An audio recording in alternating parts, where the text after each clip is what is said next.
Sa loob ng pantry ng opisina, abala si Kathleen sa pag-aayos ng kanyang baso, habang si Jessa naman, hindi tumitigil sa kapupuna sa kanya.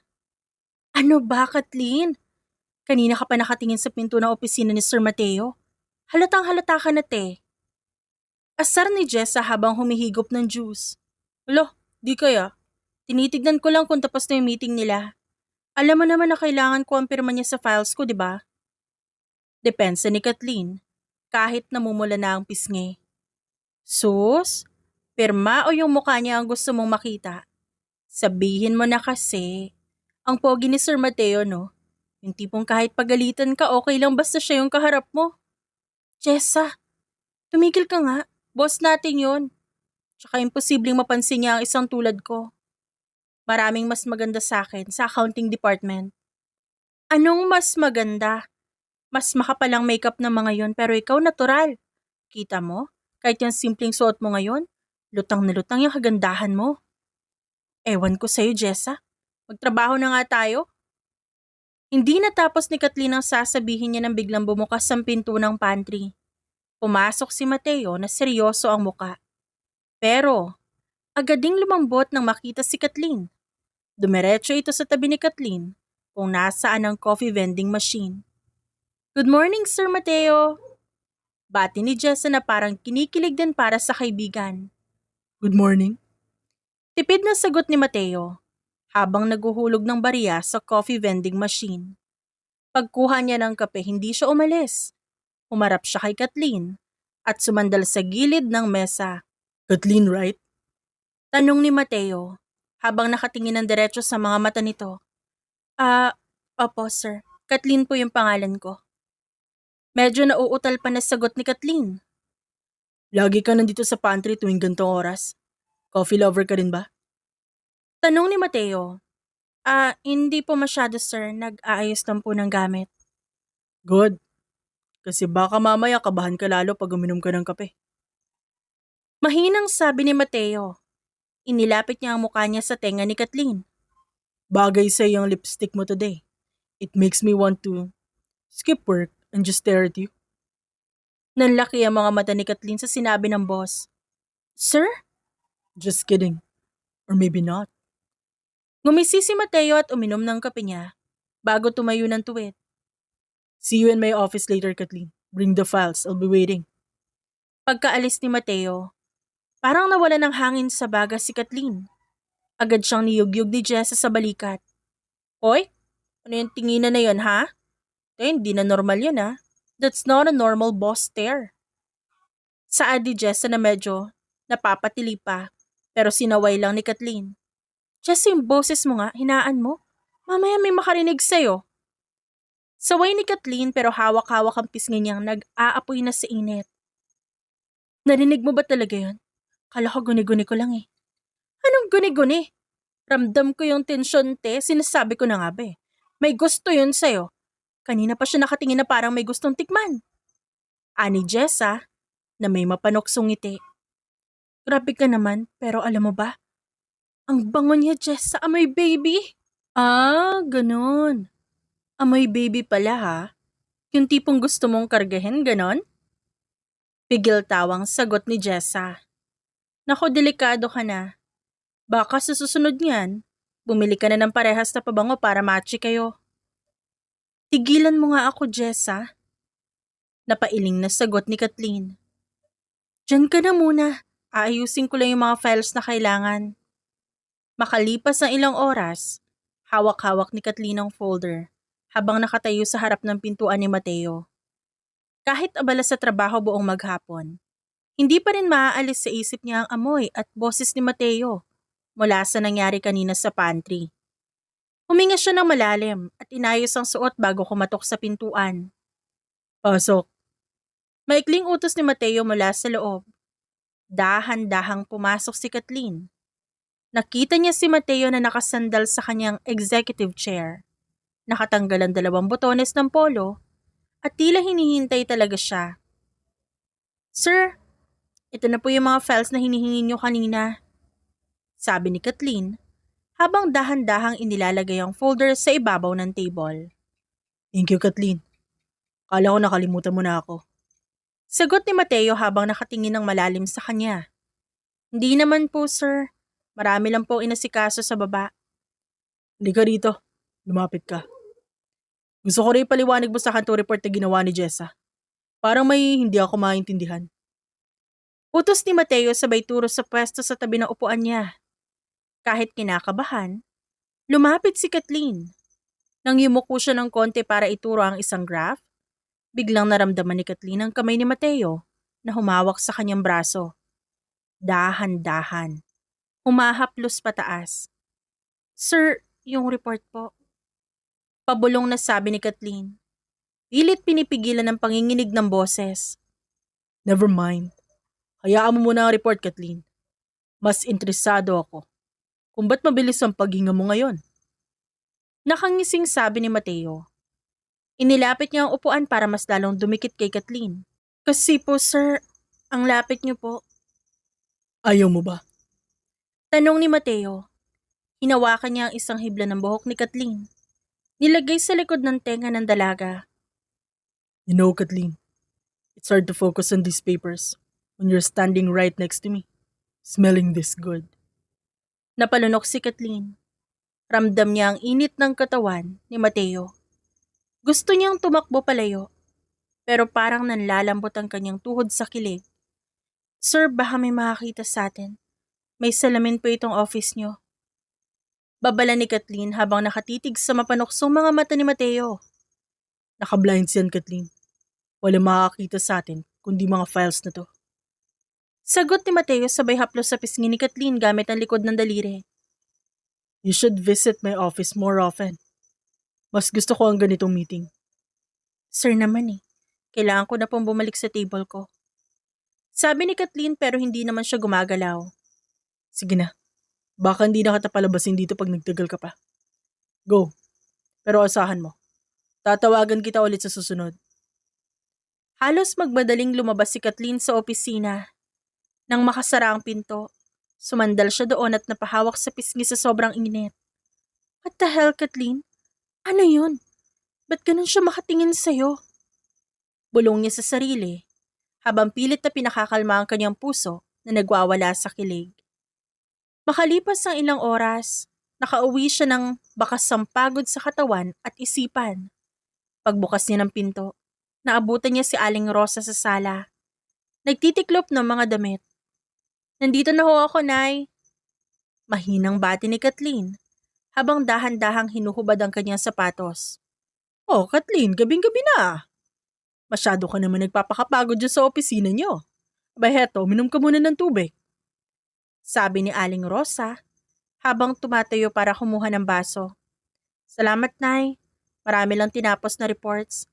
Alam niyo naman, kailangan magpakitang gilas para sa promotion. Inabot ni Aling Rosa ang tubig sa anak. Promotion. Kathleen, magti-30 ka na. Puro ka na lang trabaho. Tingnan mo nga itsura mo, parang lantang gulay na. Nay, 28 pa lang ho ako. Huwag niyo naman masyadong pabilisin. Abay kahit na. Nung edad mo ay may ganyan na akong 3 anak. Ikaw kahit anino ng lalaki, wala akong makita dito sa bahay. Teka nga, ano bang balak mo? Pakasalan yung computer mo? Nay naman wala pa sa isip ko yan. Tsaka, sino naman magkakagusto sa akin? Pagka-uwi ko, tulog na agad ako. Aba maganda ka naman. Sigurado ako may magkakagusto sa'yo sa opisina niyo.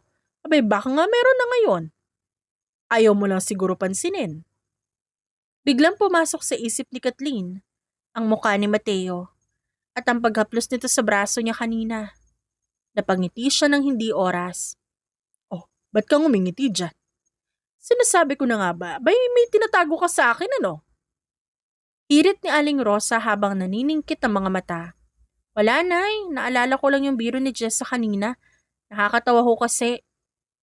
Pagpapalusot niya sa ina. Siguraduhin mo lang. Deserve mo ring may kasama sa buhay, Kathleen. Hindi pwedeng ikaw na lang lagi ang umaako ng lahat dito sa bahay. Mahirap tumanda mag-isa, sige ka. Oho, Nay. Darating din tayo dyan. Sa ngayon, pahinga muna ako. Sobrang sakit na ho kasi ng likod ko. Sabi ni Kathleen habang nagsistretch ng katawan. Maya-maya, Tumigil si Aling Rosa sa pagtitiklop ng mga damit. Umupo siya sa tapat ni Kathleen at huminga ng malalim. Sa paraan ng pagtitig niya, alam na ni Kathleen na may problema. Kathleen, tungkol nga para roon sa bill natin sa ospital. Oh, bakit, Nay? Nawala ang ngiti niya. Magkano pa ba ang kulang natin para sa pagkaka-confine ni Kevin? Tumawag ang billing department kanina. Abay, may balance pa tayong halos 50,000 para sa gamot niya nung nagka-dengue siya. Sisingilin daw tayo sa katapusan. Napahawak si Kathleen sa noo. 50,000 ho? Nay, sapat lang ang sahod ko sa upa at kuryente. Saan natin kukunin yan? Yun nga ang iniisip ko. Wala na rin tayong pwedeng hiraman sa mga kamag-anak natin. May mga utang pa tayo sa kanila. Naaawa na nga ako sa kapatid mo. Baka hindi na siya mabigyan ng maintenance na gamot pag di tayo nakabayad. Huwag ho kayong mag-alala, Nay. Gagawa ko ng paraan. Sabi ni Kathleen kahit ang totoo. Hindi niya alam kung saan kukuha ng ganun kalaking pera.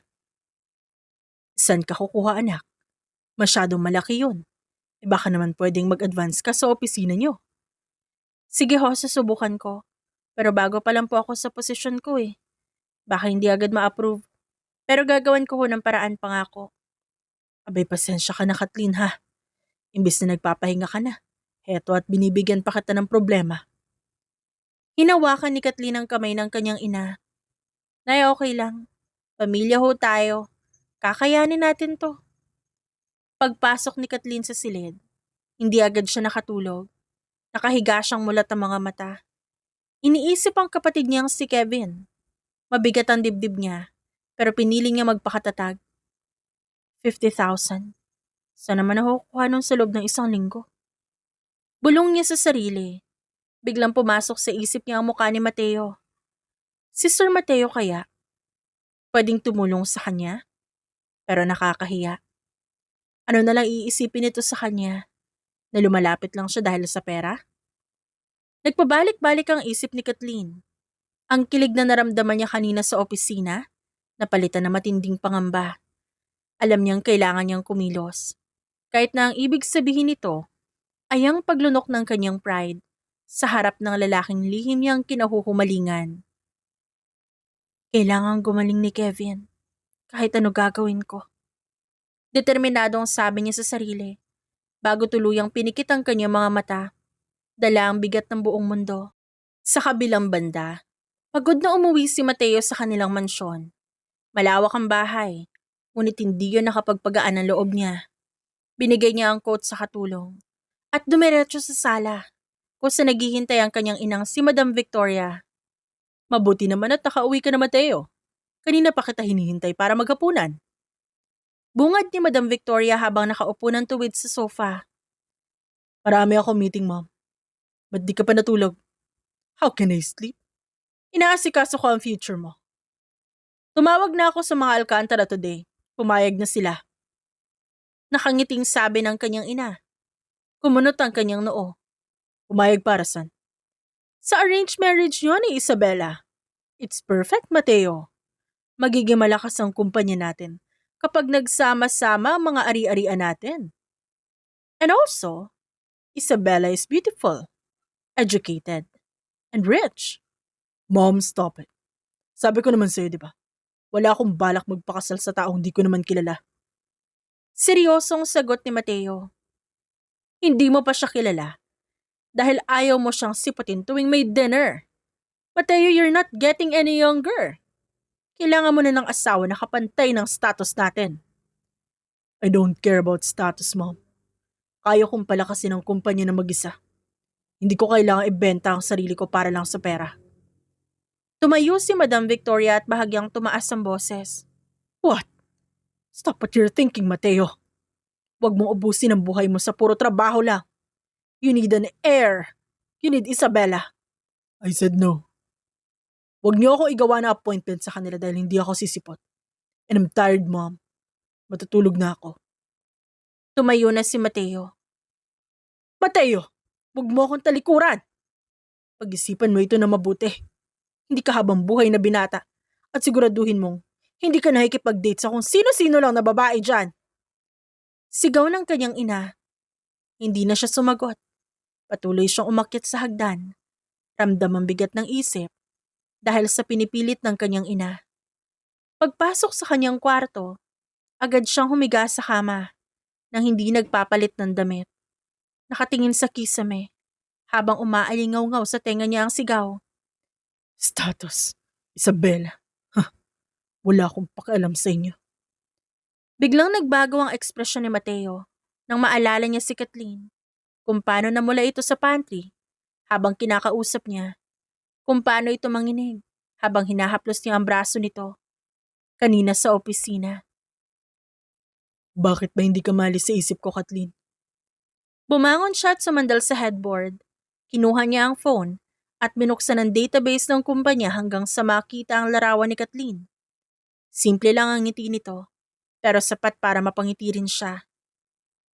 Empleyado lang naman siya, Mateo. What are you doing? Paggalit na bulong niya sa sarili. Pero hindi niya magawang itigil ang pagtitig sa litrato. May kung anong init siyang nararamdaman. Tuwing malapit si Kathleen sa kanya, gusto niya ang pagiging mahiyain nito, pero gusto niya rin ang paraan ng pagpipigil nito ng kilig tuwing nilalandi niya ang dalaga. Mom wants Isabela, but I want this simple girl from accounting. Ani niya ng mahina sa sarili. Natatawa pa.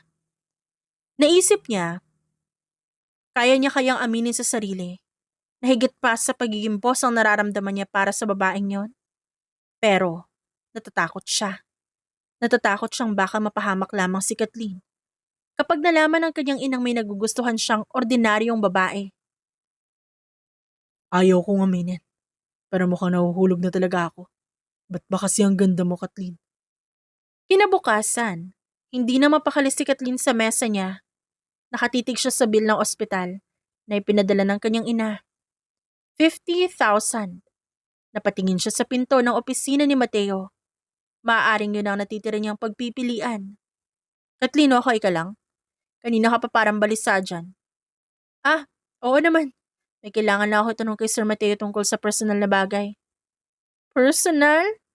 Uy, lalalim na ba ang usapan niyo? O sige na, pumasok ka na. Tsaka mukhang good mood naman si boss kanina pagpasok. O joke ni Jessa. Huminga ng malalim si Kathleen na tumayo. Naglakad siya patungo sa opisina ni Mateo. Kumatok siya ng 3 beses. Come in. Pumasok si Kathleen. Nakita niya si Mateo na nakasandal sa upuan nito. Walang ginagawa at tila naghihintay talaga. Oh, Kathleen. What brought you here? Namiss mo ba ako agad? Nakangising tanong ni Mateo. Sir, may sasabihin ho sana. Kung maaari po, gusto ko po sana makahingi ng tulong. Diretsong sabi ni Kathleen kahit nanginginig na ang kamay niya.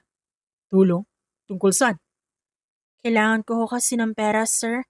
50,000 ho. Para po sa hospital bill ng kapatid ko. Hindi ko na po kasi alam kung saan kukuha. Baka pwedeng mag-advance ako o hiramin ko muna sa inyo. Babayaran ko po buwan-buwan mula sa sahod ko.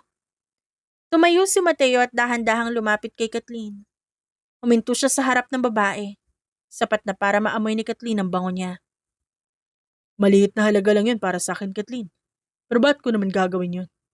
Alam mo namang hindi tayo charity. Mapanuksong sabi ni Mateo. Kahit ano pong kapalit, sir. Basta matulungan niyo lang ho ako. Kailangan po ng kapatid ko yung gamot eh. Pakiusap ni Kathleen habang nakatingin sa sahig. Hinawakan ni Mateo ang baba ni Kathleen. Tinaas ito para magtama ang kanilang mga mata. Kahit ano. Opo, sir. Ngumisi si Mateo. Gising tila may tinatagong balak. Nilagay niya ang kamay niya sa loob ng bulsa ng kanyang pantalon. Okay. I will help you. Pero may gusto akong ipagawa sa'yo ngayon din. Sabi ni Mateo habang dahan-dahang lumalapit sa tenga ni Kathleen. I want you to hold my junior. Nanlaki ang mata ng dalaga. Po? Sir, ano pong ibig niyo sabihin? Alam mo kung ano ang ibig ko sabihin, Kathleen. It's stiff. It's been like this since I saw you this morning. Hawakan mo lang. Ibibigay ko sa'yo ang cheque ngayon din. Sir, nasa opisina ho tayo eh. Nauutal na sabi ni Kathleen. pero ramdam niya ang init na dumadaloy sa kanyang katawan. I don't care. Gusto mo ng tulong, di ba? This is the prize. Hold him for me. Kahit nanginginig, dahan-dahang binaba ni Kathleen ang kamay. Ramdam niya ang init at tigas ng katawan ni Mateo sa ibabaw ng tela ng pantalon nito. Nang tuluyan niya itong mahawakan, napapikit si Mateo at napahugot ng malalim na hininga. Fuck, Kathleen. Your hand feels so good. Hindi alam ni Kathleen ang susunod na gagawin. Ngunit hindi rin siya umatras. Ramdam niya ang panginginig ni Mateo sa bawat galaw ng kamay niya. Hindi nagtagal, tila napuno ang pagitan nila ng mabigat na tensyon. Hinawakan ni Mateo ang magkabilang balikat ni Kathleen at marahang isinandal siya sa pader ng opisina. Stop. I can't take it anymore. Sabi ni Mateo, habang ang mga mata nito'y puno ng pagnanasa. Hindi na hinintay ni Mateo ang sagot ni Kathleen. Inangkin niya ang labi ng babae sa isang halik na puno ng panggigigil at pinipigilang pananabik. Nagulat si Kathleen sa una, ngunit hindi rin nagtagal tumugon siya. Umangat ang braso niya at pumulupot sa liig ni Mateo, habang lalong tumitindi ang halikan sa kanilang pagitan. You're mine now, Kathleen. Hinding-hindi ka na makakatakas sa akin. Bulong ni Mateo sa pagitan ng kanilang mga halik. Sir, yung tulong ho. Hingal na sabi ni Kath. Consider it done. I'll give you double. Just stay here with me. Sagot ni Mateo bago muling hinalikan si Kathleen ng mas matindi pa sa una. Alam niyang mali ang sitwasyon, ngunit sa bawat pagdampi ng labi ni Mateo, parang nakakalimutan niya ang problema niya sa mundo. Lumipas ang mga araw at naging routine na ni Mateo at Kathleen ang paglalak ng pinto ng opisina. Unti-unti na hindi na nagpipigil si Mateo, kahit na nasa gitna pa sila ng trabaho. Isang hapon, habang nag-aayos si Kathleen ng mga resibo sa kanyang table, biglang nagring ang kanyang internal phone. Hello, Kathleen speaking. Get in here now. Boses ni Mateo mula sa kabilang linya. Sir, may ginagawa pa po ako. Marami pa po itong kailangang i-encode. I don't care about encoding, Kathleen. I care about my sanity. 5 seconds. Or I'll go out there and drag you inside my office myself. Banta ni Mateo bago ibaba ang phone. Napabuntong hininga si Kathleen, pero hindi niya mapigilang mapangiti. Tumayo siya at dahan-dahang naglakad patungo sa opisina ng boss. Oh, Kathleen, tawag ka na naman. Usisa ni Jessa na may nakakalokong ngiti. Oo may pinapabago lang sa report, may nagulo daw. Report o yung lipstick mo ang guguluhin niya? Siya, sige na, go na. Tumawa pa si Jessa. Pagpasok ni Kathleen, hindi pa siya nakakasara ng maayos, hinila na siya ni Mateo sa bewang at sinandal sa pinto. Agad nitong nilakang pinto nang hindi inaalis ang tingin sa labi ng dalaga. Sir, baka may pumasok. Hingal na sabi ni Kathleen. Let them watch. I miss you today. Sagot ni Mateo. Sinakop ang labi ni Kathleen. Mariin ang halik ng lalaki. Iniyakap naman ni Kathleen ang braso sa liig nito at tumugon ng walang pag-aatubili. Nang magkalapit ang katawan nila, nang hina ang tuhod niya. Sir, kailangan ko pang bumalik sa desk ko. Call me Mateo when we're alone, Kathleen. Ilang beses ko bang sasabihin sa'yo yan? Asik ni Mateo habang hinahalikan ng kanyang leeg. Mateo, baka mahalata tayo ni Jessa. Lagi na lang ako nasa loob ng office mo. Tumigil si Mateo at tinignan siya ng diretsyo. Let them talk. Binayaran ko na ang bill ng kapatid mo, di ba? You're mine now. Ang trabaho mo lang pasayahin ako. Yun lang ba talaga ako sa'yo? Isang bayad utang? Mahinang tanong ni Kathleen. Doon na siya nagsimulang makaramdam ng kirot sa puso. Nagbago ang tingin ni Mateo. Lumambot ang mga mata nito at hinaplos ang pisngi ni Kathleen. You know, it's more than that. I'm just not good with words. Pero bakit sa tingin mo hinahanap-hanap kita bawat oras? Kasi, baka libangan mo lang ako. Libangan? Kathleen, I could have any woman I want. Pero ikaw ang gusto kong kasama dito. Ikaw ang gusto kong halikan hanggang sa mawalan ako ng hininga. Sabi ni Mateo sabay muling halik sa noo ni Kathleen. Huwag mong isipin yon. Muli silang naglandian sa loob. Umupo si Mateo sa kanyang executive chair. Pinaupo si Kathleen sa kanyang kandungan habang patuloy sa pagbabasa ng emails.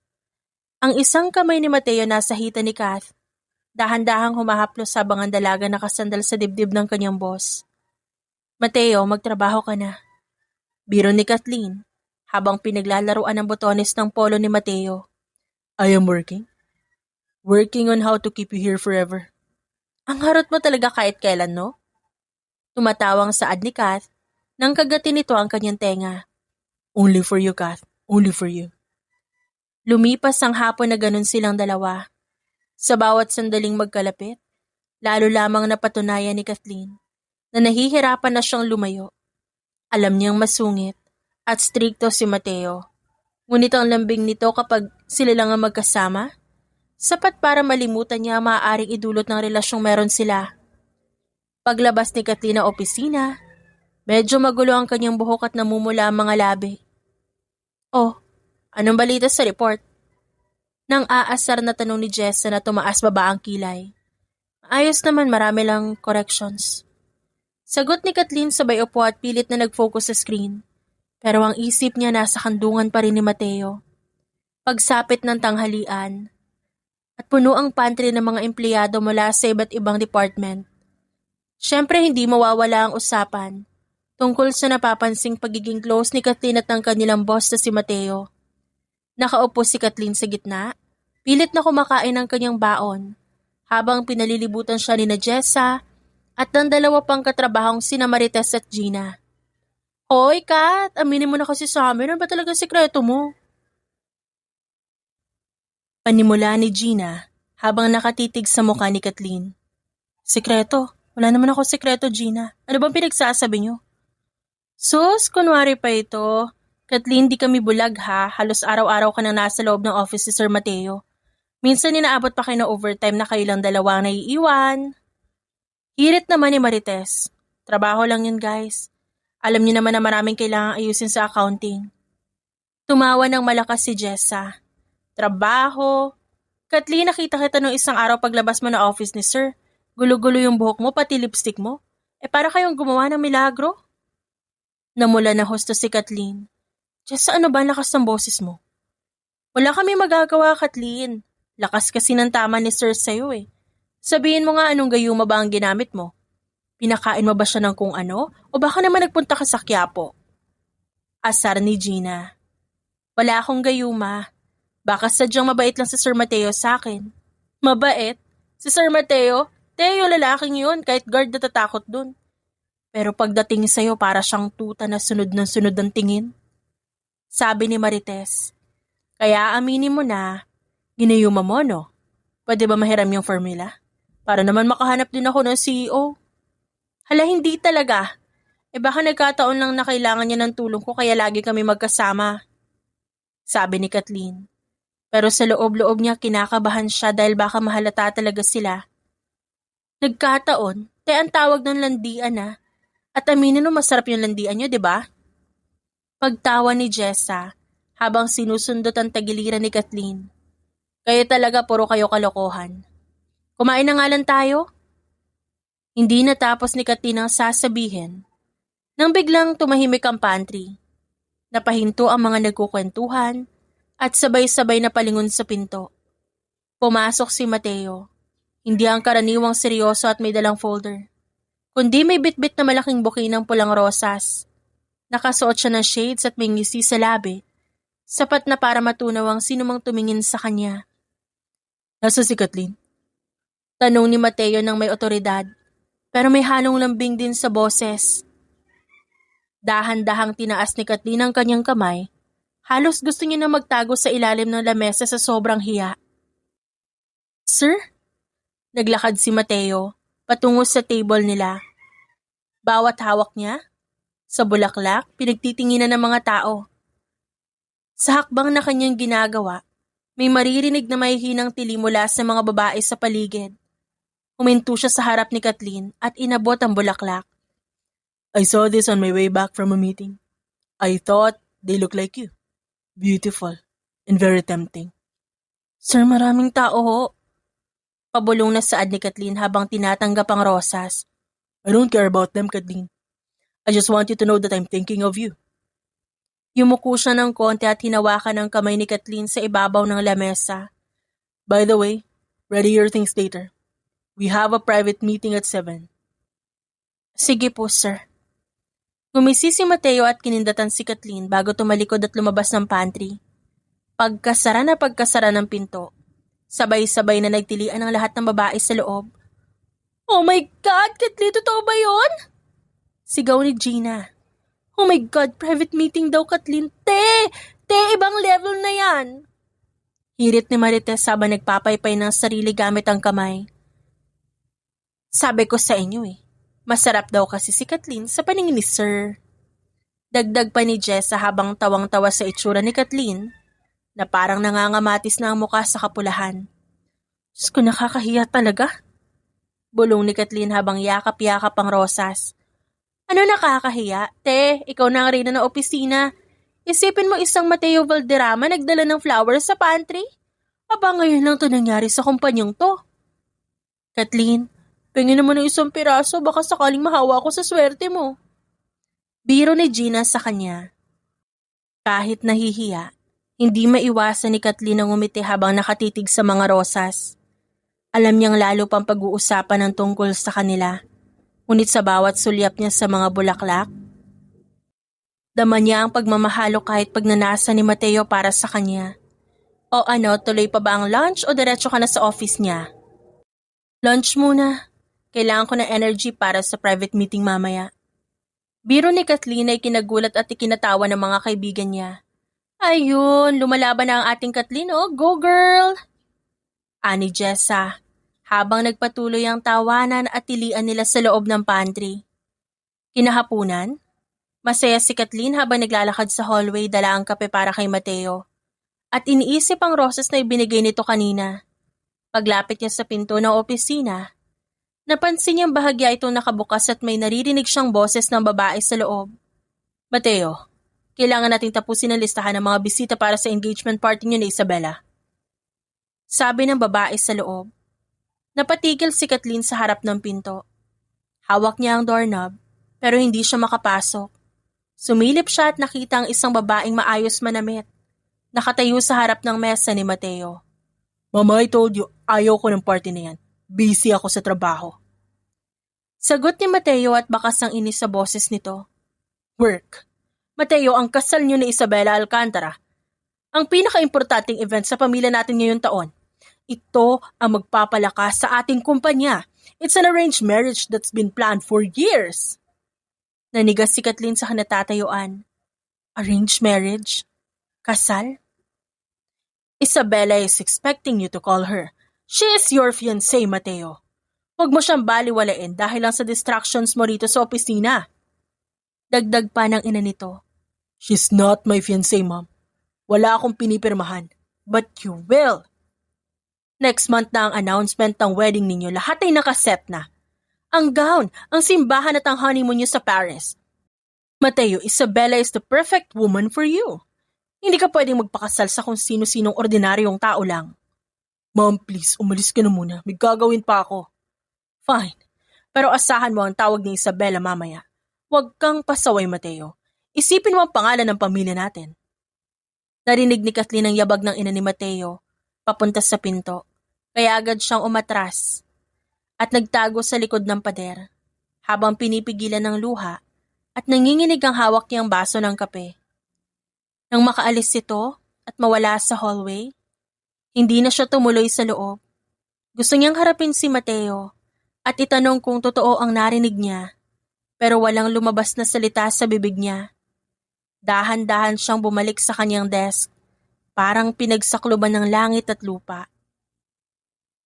Oh, Kathleen, ba't dala mo pa rin yung kape?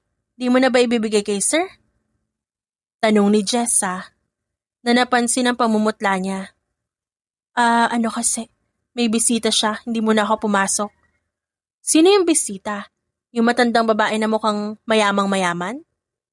Oo, mama niya ata. Si Madam Victoria. Naku, balita ko stricto yun. Ano yung pinag-usapan nila, narinig mo? Hindi baka about sa trabaho lang siguro. Pagsisinungaling ni Kathleen habang nakatitig sa monitor ng kanyang computer. pero wala siya makita at maramdaman kundi ang sakit ng nalaman niya. Fiancé?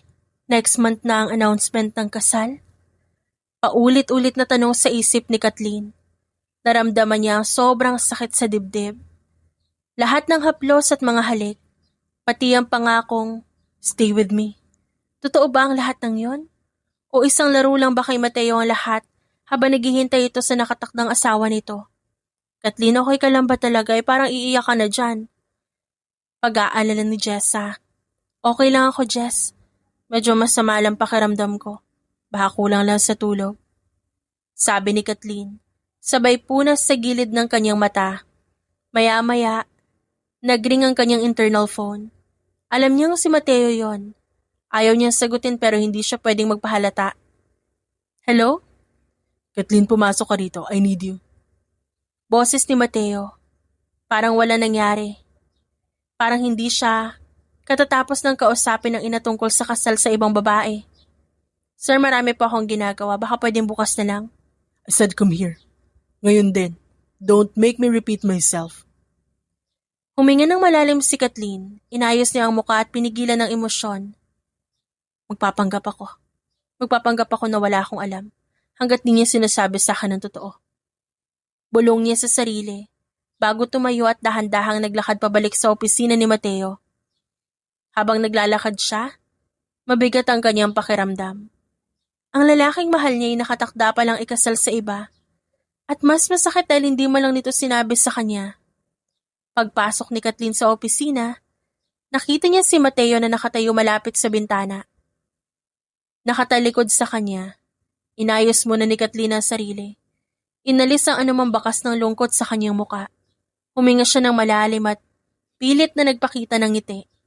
Sir, pinapatawag niya raw ho ako? Lumingon si Mateo at nagbago ang seryoso niyang muka nang makita si Kathleen. Lumapit siya at hinawakan ng babae sa bewang para hilahin palapit sa kanya.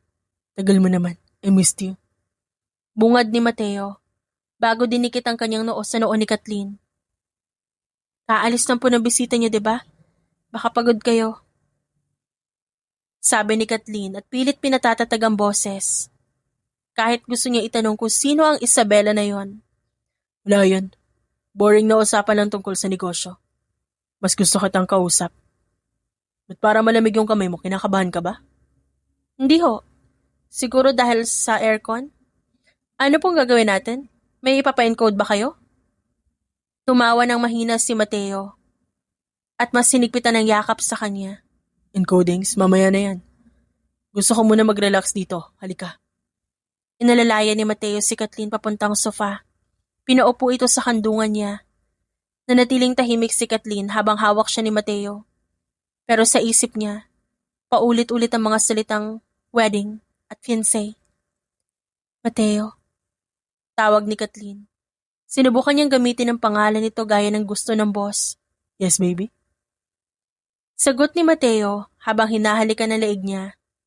Wala ka bang gustong sabihin sa akin maliban sa trabaho? Tumigil si Mateo at tumingin sa kanya. Gusto kong sabihin na ang ganda mo ngayon. At gusto kong sabihin na masaya ako pag nandito ka. Bakit? May gusto ka ba marinig? Wala naman, naitanong ko lang. You're weird today. Pero ayos lang. Mas gusto ko yung tahimik ka para mas mahaba ang halikan natin. Pilyong sabi ni Mateo habang sinasakop ang labi ni Kathleen. Tumugon ng dalaga sa halik ni Mateo, pero hindi mawala ang iniisip niya.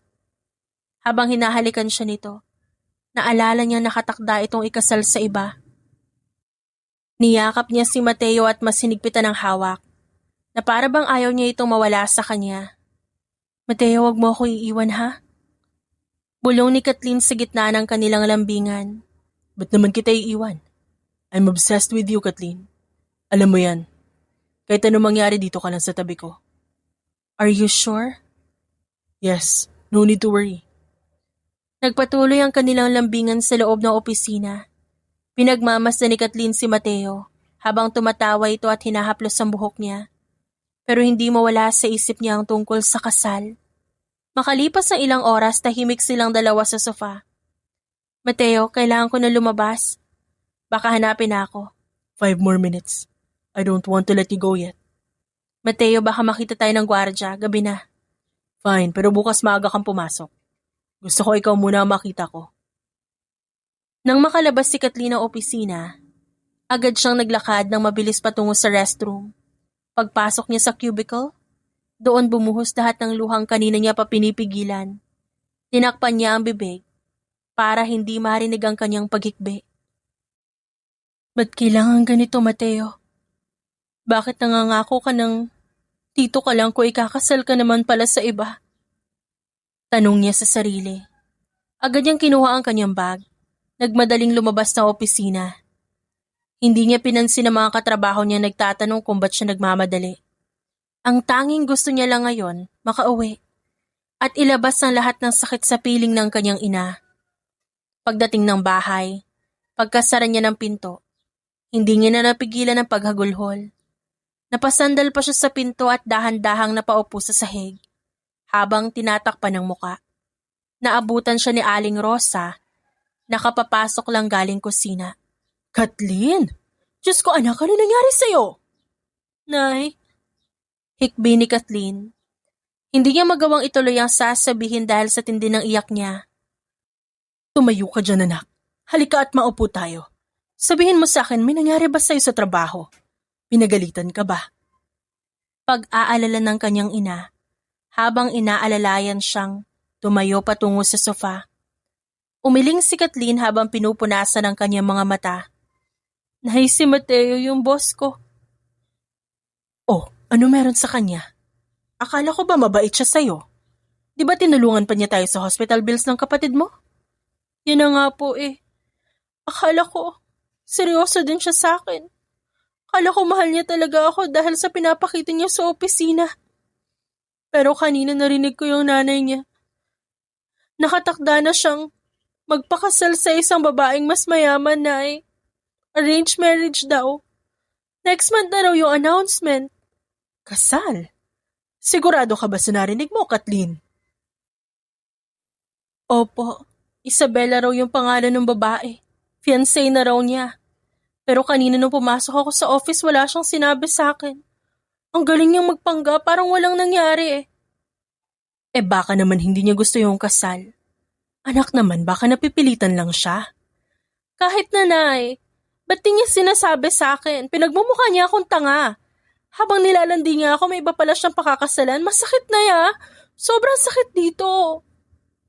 Turo ni Kathleen sa kanyang dibdib. Hinaplos ni Aling Rosa ang likod ng kanyang anak. Kathleen, makinig ka sa akin. Alam ko masakit. Pero hindi mo malalaman ng totoo kung dyan ka lang iiyak sa sulok. Anong gagawin ko na? Ayoko na siya makita. Gusto ko na mag-resign. Huwag kang padalos-dalos. Kausapin mo siya. Tanungin mo siya ng diretso kung ano ba talaga kayong dalawa at ano yung narinig mo. Natatakot ho ako sa isasagot niya eh. Baka sabihin niya na katuwaan lang pala ang lahat. Abay, mas mabuti kung malaman mo ang totoo. Kesa magtagal ka pa sa ganyang sitwasyon. Kung katuwaan lang, edi umalis ka. Pero kung mahal ka niya, dapat gawan niya ng paraan niyang pamilya niya. Hindi pwedeng ganyan lang kayo habang buhay. Kaya ko ba siyang harapin? Nay, baka maiyak lang ako sa harap niya. Kailangan mong kayanin. Para sa sarili mo, Kathleen. Huwag mong hayaang inaapi ka lang. Lalo't may pakakasalan siyang iba. Bukas pumasok ka. Kausapin mo siya ng maayos. Yung totoo. At dapat diretsahan. Sige po, Nay. Susubukan ko siyang kausapin bukas. At kung totoo man yun, iiwas ako agad at kalilimutan siya. Ganyan nga, anak. Ngayon matulog ka muna. Maghilamos ka para hindi mamagaya ang mata mo bukas. Kakayanin mo ito, Kathleen. Salamat, Nay. Buti na lang nandyan kayo. Ani Kathleen, bago yumakap ng mahigpit sa kanyang ina. Kinabukasan, pumasok ang babae sa opisina na mabigat ang pakiramdam. Napansin agad ng kanyang kaopisina na tahimik siya at hindi tulad ng dati. Kat, okay ka lang? O nga, Pes, nakakatakot yung aura mo ngayon. Wala lang to, huwag niyo na akong pansinin. Makalipas ang ilang minuto may lumapit sa kanya. Kathleen, pinapatawag ka ni Sir sa opisina. Tumango siya at agad tumayo. Pagpasok ni Kathleen sa opisina, tahimik siyang tumayo malapit sa pinto at hindi lumapit sa mesa gaya ng dati. Napansin ni Mateo ang pagbabago sa kilos niya at ang malamig na tingin niya. Kathleen, ba't nandyan ka lang? Halika dito sa tabi ko. Hindi kumibos si Kathleen. Nakatingin lang siya ng diretso sa mga mata ng boss niya. May problema ba? Ba't parang alungkot mo? May nagawa ba ako? Wala ka ba talagang gustong sabihin sa akin, Mateo? About what? Business? Report? Ano, Mateo? Siguro no, laro-laro lang ang lahat para sa'yo. Lahat ba landian lang? Lahat ng halik mo kasama yung sa laro mo? Hindi na napigilan ni Kathleen ang sumigaw. Narinig ko kahapon. Narinig ko yung nanay mo, yung wedding at engagement party niyo ng Isabela. Ikakasal ka na pala pero heto ka nilalandi mo pa rin ako? Umagos ang luha ni Kathleen. Natigilan si Mateo at hindi agad nakapagsalita. Bakit, Mateo? Ba't kailangan mo magsinungaling? Tao rin ako, nasasaktan. Akala ko ba seryoso ka? Akala ko mahal mo ako. Pero gagamitin mo lang pala yung katawan ko habang hinihintay mo yung kasal mo? Kathleen, hayaan mo muna ako magpaliwanag. Ano pang i-explain mo? Narinig ko na lahat. Ano ba talaga tayo? Ano ba ako sa'yo? Laruan lang ba ako sa'yo, ha? Ani Kathleen at pinapalo ang dibdib ni Mateo. Hindi ka laruan. Never ko inisip na gawin kang laruan. Mahal kita, Kathleen. Unang kita pa lang ng mga mata ko sa'yo, alam ko ikaw na. Dinahilan ko lang yung bill ng kapatid mo, pero ang totoo, mahal kita. Nung nagkalapit tayo, gusto ko nang umamin, pero natakot ako na baka hindi mo ako gusto. O baka ako lang ang may nararamdaman at napipilitan ka lang sa akin. Napatigil si Kathleen sa pag-iyak. Mahal? Paano mo ako mahal kung ikakasal ka sa iba? Gagawa ako ng paraan. Wala akong pakialam sa kasal na yun. Hindi ako sisipot. Hindi ko pipirmahan ng kahit anong papel. Ikaw lang ang gusto ko. Simula pa lang ikaw na. Hindi mo ba ako niloloko? Hindi, Kathleen. Hindi kita niloloko. Ikaw ang iniisip ko. Ikaw ang buhay ko. Ikaw ang gusto ko. Pangako aayusin ko lahat ng to. Lahat sa parents ko. At hindi kita ipagpapalit sa kahit sino babae. Sabi ni Mateo. At hinalikan muli si Kathleen sa noo para patahimikin ang takot at pangamba niya. Kumalma ang paligid. Unti-unting bumalik ang mapang-asar na aura ni Mateo. Pinunasan niya ang luha ni Kathleen at ngumisi. Grabe ka pala magselos. Akala ko gigibain mo na yung office ko sa tindi ng sigaw mo. Siyempre, sino hindi magwawala kung malalaman nilang may fiancé na pala yung taong gusto nila? Ang sabihin mo, mahal na mahal mo lang talaga ako. Kaya takot kang maagaw ako ng iba. At saka yung sigaw mo na ano ba talaga tayo? Sarap pakinggan. Para kang asawang nagagalit. Ewan ko sa'yo. Nakakainis ka pa rin. Huwag ka na mainis. Akin ka lang at sa'yo lang ako, okay? 2 buwan ang lumipas. Mula na maging opisyal na magkasintahan sina Mateo at Kathleen. Ngayon dadalhin ni Mateo si Kathleen sa kanilang bahay para ipakilala sa kanyang mga magulang ang babae bilang girlfriend niya. Nakatayo sila sa harap ng pinto, halatang kinakabahan, at halos manginig na nga ang tuhod ni Kathleen. Mateo, sigurado ka ba? Baka biglang magbago ang isip ng mami mo pag nakita ko na malapitan. Kinakabahan na bulong ni Kathleen habang inaayos ang kanyang dress. Kathleen, relax. 2 months na tayo magkarelasyon. Sinabi ko sa kanila at excited sila makita ang babaeng nagpaamo sa akin. I'm right here. Hindi kita pababayaan. Pagbukas ng pinto, agad silang sinalubong ni na Madam Victoria at Don Roberto sa malawak na sala. Good evening, Mom and Dad.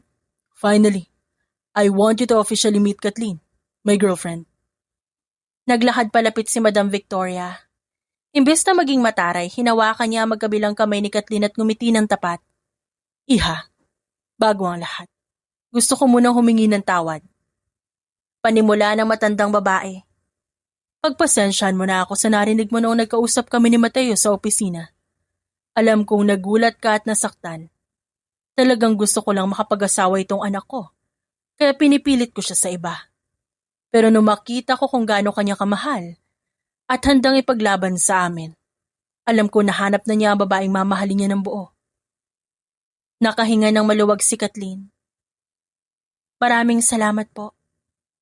Opo, naintindihan ko po. Medyo nagulat lang po talaga ako nun. Nako, kalimutan na natin yon. Ang mahalaga, nandito ka na. Singit naman ni Don Roberto na masayang masaya. Halina kayo sa dining area. Nakahanda na ang paborito niyong pagkain. Habang kumakain, hindi natigil ang asaran sa lamesa. Ramdam na ramdam ni Kathleen na tanggap siya ng pamilya ni Mateo. So Kathleen, 2 buwan na pala kayo. Paano mo natitiis tong kasungitan ni Mateo? Kami nga mga magulang nahihirapan. Mabait naman po siya sa akin. Minsan lang po talaga maangas pero nadadaan naman sa lambing. Lambing? O baka naman yung mga private meeting niyo sa opisina ang dahilan? Mateo? Saway niya nang makitang humahagikik sa isang tabi ang lalaki. Tumawa ng malakas si Madam Victoria. Ay nako, hayaan mo na yan. Masaya kami na makitang masaya si Mateo. Pero alam niyo, since official na kayo, may isang bagay lang kami hihilingin. Ano yun, ma'am? Gusto na namin ng apo. Yung maliit na Mateo o maliit na Kathleen na tumatakbo rito sa bahay. Diretsahang saad ni Madam Victoria. Nasamid si Kathleen at agad uminom ng tubig. Apo ho agad? Kararating ko lang ho dito. Abay bakit hindi? Don't tell me hindi pa kayo nagpaplano. Kaya nga namin pinayagan itong relasyon nyo para magkaroon na kami ng apo. Huwag nyo na kaming paghintayin ng matagal. Dad, Mom, relax. Ina-enjoy pa namin ang pagiging mag-girlfriend at mag-boyfriend. Tumatawang saad ni Mateo. Pero, hinawakan niya ang hita ni Kathleen sa ilalim ng lamesa. Anong enjoy? Sayang ang panahon. Gusto ko ng kambal, Kathleen, ha? Para isang irihan lang. Mommy naman. We'll try, okay? Mateo, ano ba? Nakakahiya na talaga kayo. Huwag ka nang mahiya, Kathleen. Kami-kami lang naman na nandito. Basta ha? Sa susunod na punta niyo rito, sana may dala na kayong good news. Gagawin namin ang best namin, Dad. Overtime kami mamaya. Pagbibiro ni Mateo sabay tawa ng malakas. Kahit naiilang si Kathleen sa kakulitan ng mga magulang ng lalaki, ramdam niya ang pagtanggap ng mga ito. Sa kabila ng lahat na nangyari, alam niyang bahagi na siya ng pamilya. Lumipas ang 1 taon. Ang dating lihim na relasyon ng dalawa, naging opisyal na sa opisina. Tanggap sila ng lahat, na natiling seryoso at istrikto si Mateo bilang CEO. Isang hapon, habang abala mga empleyado, biglang tumakbo si Jessa papunta sa mesa ni Kathleen. Kathleen, bes, halika na, dali, bilisan mo! Sigaw ni Jessa na hingal at parang maiiyak sa takot. Bakit? Ano nangyari? May sunog ba? Si Mateo, bes, nasa office niya ngayon. May babae nakapatong sa kanya, naghahalikan sila. Bes, kitang-kita ko sa awang ng pinto habang naglalakad ako. Bulyaw ni Jessa, na halos marinig ng buong accounting department. Parang gumuho ang mundo ni Kathleen. Ano? Jessa, huwag ka magbiro ng ganyan. Sigurado ka ba sa nakita mo? Oo, nakadress yung babae. Nakayakap sa leeg ni Mateo habang nakakandong. Dali, bago pa sila matapos. Naramdaman ni Kathleen ang mabilis na pag-akyat ng dugo sa kanyang ulo. Nawala ang lahat ng pagtitiwala niya sa isang sandali. Galit na galit siyang naglakad patungo sa opisina ni Mateo. Ang mga empleyadong nadadaanan niya nagbubulungan pero wala siyang pakialam. Walang hiya ka, Mateo. Kala ko ba seryoso ka? Bulong ni Kathleen sa sarili habang nanginginig ang kamay. Pagdating sa tapat ng pinto, hindi siya kumatok. Sinipa niya ang pinto ng malakas. Mateo, anong kalandian to? Napatigil si Kathleen. Nanlaki ang kanyang mga mata. Sa gitna ng opisina, walang babaeng nakapatong kay Mateo. Sa halip ang nakita niya si Mateo na nakaluhod sa gitna ng silid. May hawak na maliit na pulang box. Pero ang mas kinagulat niya ay ang mga tao sa paligid. Mula sa likod ng sofa, lumabas ang kanyang inang si Aling Rosa at ang kapatid na si Kevin na gumaling na sa sakit. Kasama rin nila ang mga magulang ni Mateo, sina Madam Victoria at Don Roberto. Lahat ng katrabaho niya nakasilip sa pinto. May hawak na bulaklak at konfeti. Surprise! Sigaw nilang lahat. Anong ibig sabihin nito? Nauutal na tanong ni Kathleen. Napatingin siya kay Jessa na tawang-tawa sa tabi ng pinto. Sorry best, joke lang yon. Kailangan kasi namin painitin ang ulo mo para epic ang pasok mo. Humarap si Kathleen kay Mateo. Kahit seryoso ang mukha nito, may bahid ng kaba sa mga mata. Kathleen, kala ko babagsak na yung pinto sa lakas ng sipa mo eh. Sabi ni Mateo na pilit nagpapatawa. Buti na lang matibay. Mateo, nakakainis ka. Kala ko talaga may babae ka. Inis na saad ni Kathleen. Pero ang galit sa kanyang puso, napalitan ng gulat at saya. Kathleen, 1 taon na ang lumipas. Marami tayong pinagdaanan. Mula sa pagtatago natin dito sa office hanggang sa pagtanggap ng pamilya natin. Alam mo, hindi ako madaling pakasamahan. Pero ikaw ang nakapagpabago at nakapagpagawa sa akin ng ganito. Nay Rosa, Kevin, alam kong nakapagpamanhi ka na ako kahapon. Pero gusto kong humingi ng pahintulot sa harap ni Kathleen. Gusto ko makasama siya habang buhay. Abay nako, alam mo naman botong-boto ako sa'yo. Ate, umoo ka na. Kahit di ka pa tinatanong ni Kuya, gusto ko na ng bayaw, no? Saad ni Kevin ay kinatawa ng lahat. Humarap ulit si Mateo kay Kathleen. Kathleen, I want to wake up every morning with you by my side. I want to build a family with you. Kathleen, will you marry me? Napaiyak na ng tuluyan si Kathleen. Yes, of course, Mateo. Papakasalan kita kahit minsan napakasungit mo. Tumayo si Mateo at sinuot ang singsing sa daliri ni Kathleen. Bago siya binuhat at inikot sa tuwa. Nagtilian ang lahat sa kasiyahan. Ay, kiss na yan! Asar ng mga empleyado. Nako, sa wakas, sabi ko na nga ba, ito ang opisinang ito magiging success sa pagmamahalan ninyo. Pagtawa ni Madam Victoria habang yumayakap kay Aling Rosa. Kumare, maghanda na tayo sa kasal. Oo nga, ano? Maraming salamat sa pagtanggap sa anak ko. Binaba ni Mateo si Kathleen at hinawakan ang mukha ng babae. I love you, Mrs. Valderrama to be. At promise, wala talagang babaeng nakakandong sa akin kanina. Siguraduhin mo lang, Mateo, kundi talagang gigibain ko tong opisina mo. I love you too, boss. Dagdag ni Kathleen bago niya hinawakan ng pisngi ni Mateo at hinalikan nito sa harap ng mga tao. Kinabukasan, matapos ang proposal sa opisina, dinala ni Kathleen si Mateo sa kanilang bahay. Doon sila magpapalipas ng gabi kasama ang pamilya ni Kathleen. Simple lang ang suot ni Mateo, t-shirt at short. Tahimik siya nakaupo sa sofa sa sala. Oh Mateo, pasensya ka na sa bahay namin ha? Maliit lang ito at baka hindi ka makatulog na maayos. Bungad ni Aling Rosa habang naglalapag ng juice sa lamesa. Naku, Nay Rosa, wag niyo po isipin yun. Masarap po ang hangin dito at presko. Tsaka masaya po ako nandito ako. Nay, sabi ko naman sa inyo, wag niyo na i-treat na boss yan. Fiancé ko na si Mateo, di ba? Biro ni Kathleen habang inaayos ang mga gamit nila. Abay syempre anak, nakakahiya pa rin. Pero Mateo, gusto ko lang ulit magpasalamat sa lahat.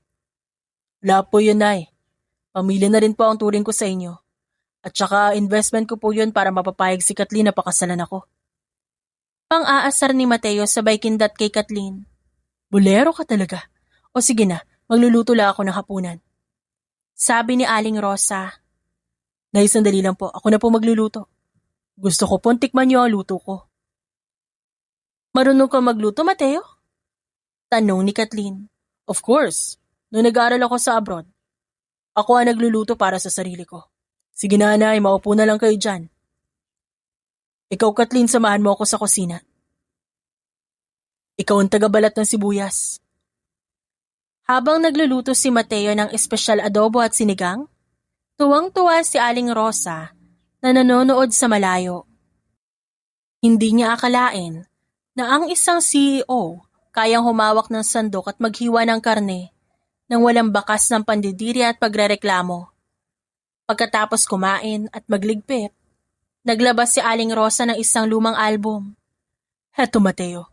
Tignan mo ang mga picture ni Kathleen nung bata pa siya. Nay, wag na yan, nakakahiya. Wow, tignan mo to, Kathleen, oh. Ba't ganyan buhok mo rito? Mukha kang pinagsakluban ng langit at lupa. Birthday ko yan. Inagaw kasi ni Kevin yung candy ko. Sa picture, ang batang Kathleen ay umiiyak habang may hawak na lollipop.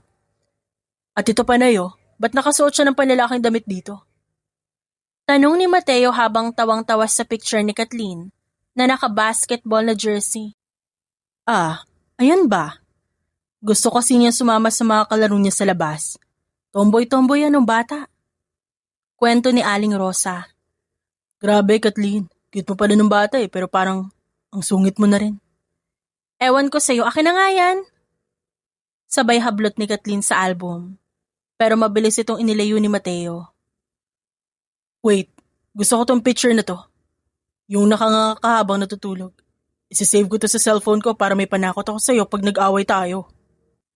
Mateo, subukan mo. Talagang hindi tayo matutulog sa simbahan. Banta ni Kathleen pero tumatawa na rin. Habang tinitignan ni na Mateo at Kathleen ang lumang album, nagtatawanan sila. Napatingin sa kanila si Aling Rosa. Tahimik siyang nagmasid. At makikita sa mukha niya ang tuwa at gaan ng loob na may isang lalaking handang makisama sa pamilya nila.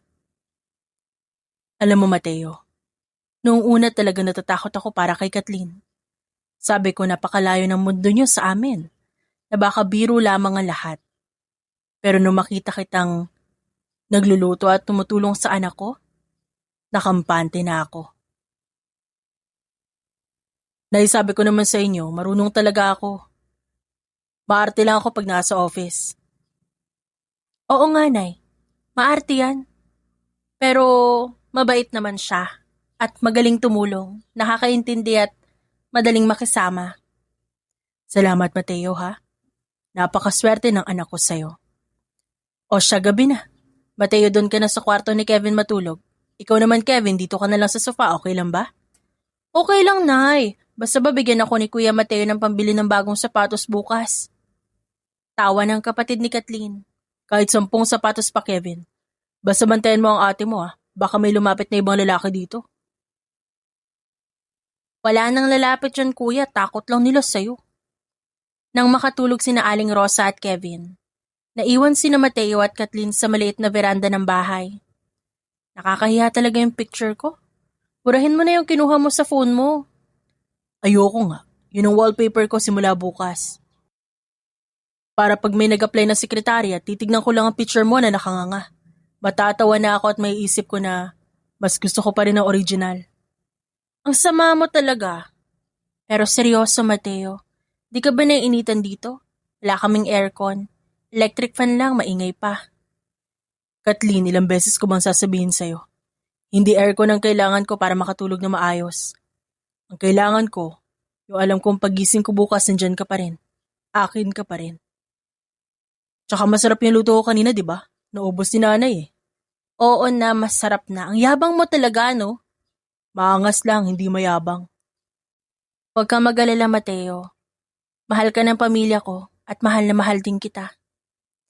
I know. At simula bukas pagbalik natin sa opisina, bawal na masyadong malapit na usapan sa ibang lalaki, ha? You are my fiancé, tandaan mo yan. Isang tingin mo lang sa iba, mag-overtime tayong dalawa sa opisina. Boss na boss ang dating pero sige, payag ako. Basta ba ikaw lang din ang boss ko habang buhay? Deal. Pumasok na sila sa loob para magpahinga. Tahimik ang gabi. Simple lang ang kwartong tinulugan ni Mateo. Ngunit ramdam niya ang gaan ng loob sa pagtanggap ng pamilya ni Kathleen sa kanya. Sa kabilang kwarto, naririnig niya ang mahinang galaw ni Kathleen. Doon niya napagtanto na masaya siya sa desisyong pinili nila. 4 na taon ang lumipas, magmula na mag-propose si Mateo sa opisina. Ngayon, kasal na sila at mas naging matatag pa ang kanilang pagsasama. Kasalukuyang nakatayo si Mateo sa deck. Nakatingin sa papalubog na araw. Simple ang suot niya at mas kalmado ang aura kumpara noon. Mateo, ang lalim na naman ang iniisip mo. Nilingon siya ni Mateo at agad siyang hinilas sa bewang. Iniisip ko lang kung gaano ako kaswerte. 4 na taon na. Pero parang kailan lang nung hinalikan kita sa opisina ko. Sus, naalala mo pa yon? Alam mo bang halos mamatay ako sa kaba nun na baka may makakita sa atin? Pagtawa ni Kathleen, habang isinasandal ang ulo sa dibdib ng asawa. Worth it naman, di ba? Ngayon asawa na kita. Wala nang kailangan mag-lock ng pinto. Happy anniversary, baby. Happy anniversary din. Pero Mateo, may sasabihin pala ako. May regalo ako pero hindi mo pwedeng i-reject. Regalo? Kathleen, sabi ko sa'yo, di ba, sapat na sa akin nandito ka. Ano na naman to? Relo? Kotse? Hindi. Mas mahalaga pa sa lahat ng yan. Alahas? Pagbukas niya hindi alahas ang laman ng kahon. Pregnancy test na may 2 pulang guhit. May kasama ring maliit na puting sapatos ng sanggol. Kathleen, ito ba? Totoo ba to? Oo, Mateo. After 4 long years, magiging daddy ka na. 2 months na akong buntis. Magkakaanak na tayo? Magkakababy na tayo? Totoo na talaga? Oo, yung hiling ni na mami at nanay, heto na. Darating na siya sa wakas, no? Hindi na napigilan ni Mateo ang maiyak. Sinandal niya ang kanyang mukha sa tiyan ni Kathleen habang humihikbi sa sobrang galak. Ang striktong CEO na kinatatakutan sa opisina, umiiyak na parang bata sa harap ng kanyang asawa. Salamat, Kathleen. Maraming salamat. Hindi ko alam kung ano nagawa ko mabuti para mabigyan ako ng ganito kagandang biyaya. Wala kang kailangan gawin, Mateo. Sapat na yung pagmamahal mo para sa amin. Tumayo si Mateo at binuhat si Kathleen ng paikot-ikot habang tumatawa at umiiyak. Magiging daddy na ako! Maririnig na ni na mama at dad to. Sigurado magwawala yung mga yun sa tuwa. Dahan-dahang binaba ni Mateo ang asawa at muli itong hinalikan ng matamis. Promise, Kathleen, magiging mabuting daddy ako. Hindi ko hahayaang mahirapan kayo. Kahit mag-resign pa ako bilang CEO para alagaan kayo, gagawin ko. Sobra ka naman. Okay na yung mag-uwi ka ng gatas at diaper, no? Kahit isang factory ng gatas ang bilhin ko, baby. Walang problema. Habang nagpapatuloy sa yate, ang paglayag nito sa ilalim ng bituin, ramdam ni na Mateo at Kathleen ang katahimikan at kapanatagan. Wala sa pagiging empleyado at boss, handa na silang harapin ang pinakamahalagang yugto ng buhay nila, ang pagpapalaki sa kanilang magiging anak. I love you so much, Kathleen.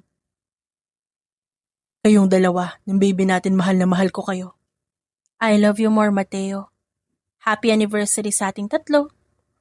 Ang kwento ni na Mateo at Kathleen ay nagpapakita na ang tunay na pag-ibig ay hindi nakabase sa posisyon sa trabaho o yaman.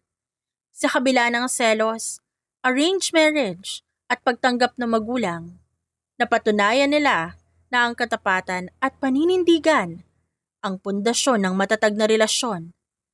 Natutunan nilang ang pag-ibig ay nangangailangan ng tapang at pagpapasya. Ang bawat private moment at asaran na uwi sa masayang pamilya dahil nagtiwala sila sa isa't isa. Sa huli, ang pinakamahalagang tagumpay ay hindi pagiging boss, kundi ang pagiging katuwang sa buhay. At dyan nagtatapos ang ating kwento ngayong araw. Maraming salamat po sa inyong pagtutok at pagsubaybay. Hanggang sa muli po, paalam!